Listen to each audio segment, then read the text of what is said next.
Salut les enfants perdus et bienvenue sur Archeo Toys, la chaîne qui creuse dans les coffres à jouets.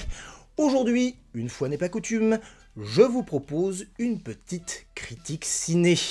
Barbie le film est un des événements de cet été 2023, puisque c'est la première fois en près de 65 ans que la célèbre poupée mannequin de Mattel a le droit à une adaptation live action. Évidemment, l'expert en vieillerie que je suis ne pouvait manquer l'occasion de se taper une toile et de vous recracher son avis forcément bien plus intéressant que ce que pourront vous dire tous les autres youtubeurs. Je vous propose donc une vidéo archéocritique sans spoiler, suivie de quelques petites explications pleines de divulgacheries, et enfin, on terminera par une conclusion définitive. Vous êtes prêts? Alors c'est parti pour une vidéo riche en robes rose bonbon et en prise de conscience. Barbie le film, sorti le mercredi 19 juillet 2023, avec Margot Robbie dans le rôle titre, nous conte les aventures de la plus iconique des poupées mannequins aux prises avec le monde réel. On y découvre un univers Barbie plus vrai que nature, avec ses maisons de rêve, ses plages plastifiées, et les multiples versions de Barbie et Ken, avec un Ryan Gosling peroxydé. Mais patatras, Barbie est frappée par un mal inconnu qui la force à rejoindre le monde réel pour se frotter aux nombreux problèmes qui pourrissent la vie des femmes. Plus que son scénario, qui repompe Last Action Hero et Lego le film, c'est bel et bien la mise en scène, le casting et le fond du film qui constituent le véritable intérêt de ce long métrage. À la réal, on trouve Greta Gerwig, qu'on présente comme l'une des figures du cinéma US de l'ère post-MeToo. Au scénario, elle est épaulée par Noah Baumbach, qu'on connaît surtout pour ses collabs avec Wes Anderson, comme dans La Vie aquatique ou Fantastic Mr. Fox. Et vu le côté panégyrique, on comprend rapidement qu'il s'agit là d'une commande de Mattel, qui est producteur de ce blockbuster à 150 millions de dollars. Un budget comparable à ceux de la concurrence, comme Donjons et Dragons, ou le dernier Transformers, sorti plus tôt cette année. On attendait Margot Robbie en incarnation parfaite de Barbie, et c'est en réalité tout un cast trouzaine d'actrices qui jouent des versions de la poupée extrêmement variées, avec un max de références au catalogue de Mattel. Mais, si ces caméos sont l'occasion de faire référence à des polémiques du passé, en même temps Barbie en compte à peu près 2 par an depuis plus de 60 ans, on sent que le scénario a été clairement supervisé par Mattel pour ne prendre aucun risque côté produit. On en reparlera plus en profondeur dans la partie avec spoiler. Côté actrice, notre Barbie stéréotypée devenue dysfonctionnelle permet à Margot Robbie de jouer des registres moins psychotiques que ce qu'on a pu voir avec Harley Quinn. Mais comme s'amuse à le rappeler le film, c'est un double quasi parfait de la poupée mannequin. Tout comme Ryan Gosling nous propose un Ken aussi parfait que désespérant et désespéré. Son syndrome de l'abandon le rend immature, grossier et boudeur, des qualités qui lui permettront d'apprécier pleinement toutes les injustices du vrai monde, tout en portant des chapeaux de cow-boy et des manteaux de fourrure, vendus séparément. Heureusement que Barbie peut compter sur le lien indéfectible qui la lie aux petites filles qui sommeillent dans nos cœurs, enfin dans vos cœurs, ou dans leurs cœurs, car grâce à une pointe de féminisme et de réalisme, elle va se lancer dans la dernière bataille pour rétablir l'ordre dans le monde merveilleux qui est le sien. Le film s'articule donc entre deux mondes, celui de Barbie avec ses villas de rêve, ses voitures sans moteur, et le monde réel, ou plutôt un Los Angeles qui oscille entre réalité familiale et comédie un peu grasse. Car ne vous y fiez pas, là aussi la mise en abîme est totale. Greta Gerwig nous dépeint un réel avec des ouvriers moustachus amateurs de blagues grivoises, et les dirigeants de Mattel sont une bande de clowns régnant sur des étages de bureaux open space dignes des pires cauchemars orwelliens, avec à leur tête un Will Ferrell en PDG totalement inutile qui utilise à merveille son sens du ridicule. C'est donc surtout un petit exercice d'autoflagellation pour le géant du jouet, qui au final se rachète à peu de frais de décennies d'injonctions physiques, en passant pour des débiles, mais des débiles qui aiment les poupées. Il ne s'agit donc pas d'une vision réaliste du monde, le film a un message à faire passer, et pour ça, il est prêt à presque tout. Il est temps de passer maintenant à la partie avec spoiler, et si vous voulez voir le film avant, eh bien rejoignez ce timecode jusqu'ici pour rejoindre la conclusion définitive d'un expert reconnu en Barbie. Commençons donc par le début. Ce qui m'a probablement le plus déçu, c'est la pointe de révisionnisme historique sur laquelle se base le film, avec l'absence totale de Bill Lilly, son illustre et sulfureuse ancêtre allemande dont je vous ai parlé il y a quelques jours, le lien est dans la description. Le film fait des clins d'œil à des dizaines de vieux modèles et franchement, ça ne leur aurait rien coûté, surtout que Mattel a racheté les droits de Lily dès 1964. Et dès l'introduction, on aura donc droit à l'habituel discours officiel sur l'innovation incroyable qu'a été Barbie et l'absence de poupée mannequin avant elle. C'est une version officielle mise en avant par Mattel depuis une vingtaine d'années et c'est dommage que Greta se soit contentée de ça. Mais venons-en à l'histoire. Barbie avait une vie parfaite dans un monde parfait, jusqu'au jour où, en pleine soirée avec chorégraphie, elle se surprend à penser à la mort. Et dès le lendemain, sa maison de rêve perd de sa superbe. Mais c'est la rectitude de sa voûte plantaire qui va la pousser à consulter la Barbie bizarre, sorte de sorcière acrobate ayant subi les tentatives de coiffeuse débutante.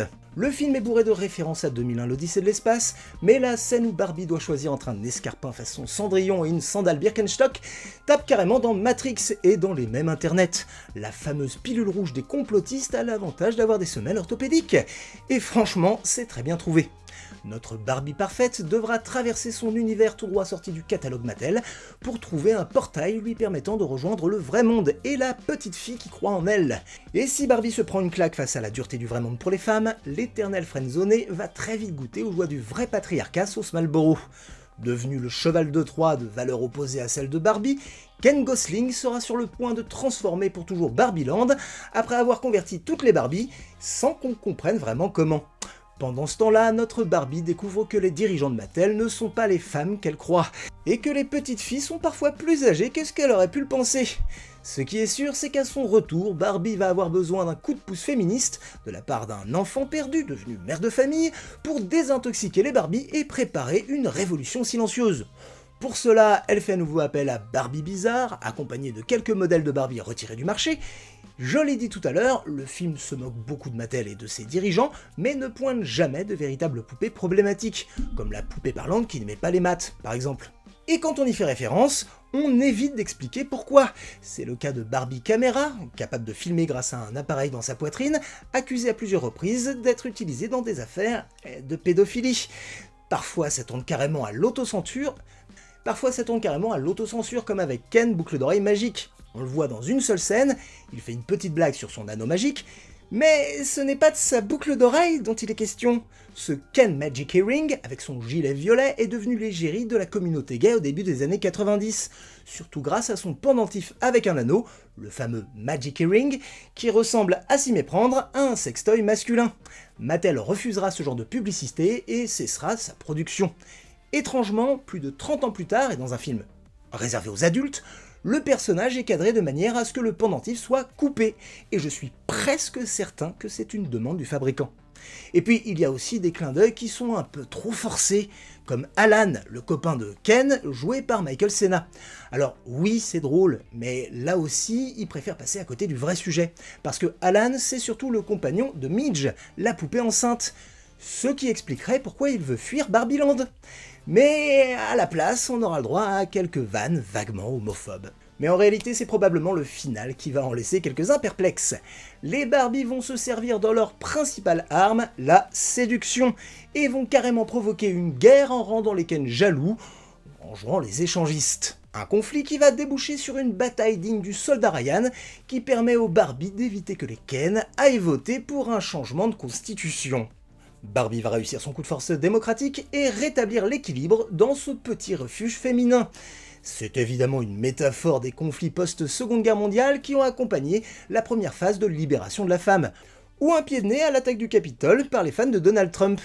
Mais on peut être certain que cela va tellement faire pleurnicher les plus masculinistes que Greta Gerwig réussit un très joli coup en s'offrant une pub pour vraiment pas cher. Mais c'est peut-être là que je reste le plus sur ma faim, parce que jusqu'au bout, j'ai cru que les Ken, libérés du patriarcat qui est le nôtre, allaient également se libérer du Barbiarcat, quitte à terminer sur un twist avec un Ken ayant droit à son propre monde, porté peut-être vers l'aventure. En fait, j'espérais vraiment que Ken Gosling allait finir sur un clin d'œil à Big Jim ou à Matt Steel, deux autres poupées de Mattel, ou même à Musclor. Ça aurait été l'occasion d'ouvrir un vrai Mattel Cinematic Universe. Mais non, Ken restera Ken, il y aura Barbie et il y aura Ken, si on a besoin de lui pour aller à la plage. Oui, cette Barbie qui se pose des questions sur sa condition, c'est probablement la Barbie qui aurait dû sortir des usines de Mattel si le monde avait été parfait. D'ailleurs, parlons-en, où sont les usines? Elles n'existent tout simplement pas dans le film. Les poupées apparaissent un peu par magie dans les entrepôts de Mattel, en fonction de ce qui se passe à Barbieland. Et là aussi, je trouve que le film rate quelque chose. Parce que Mattel emploie des milliers de femmes dans ses usines en Indonésie. D'après les rapports d'ONG, les conditions de travail y sont exemplaires et je ne comprends pas comment on a pu mettre ces femmes de côté. C'est elles qui font les Barbies. Elles cousent les vêtements, elles plantent les cheveux. Le film n'aurait rien eu à perdre, juste à y faire un tout petit hommage. À la place, on aura le droit à un moment très cringe que la plupart des spectateurs ne vont pas comprendre. Lors de son passage chez Mattel, Barbie va tomber par hasard sur le fantôme de sa créatrice, Ruth Handler, décédée au début des années 2000. On nous la présente comme une gentille mamie Nova qui travaille dans sa cuisine et qui fait des blagues sur ses problèmes avec le fisc. Mais je dois vous avouer que ça m'a glacé.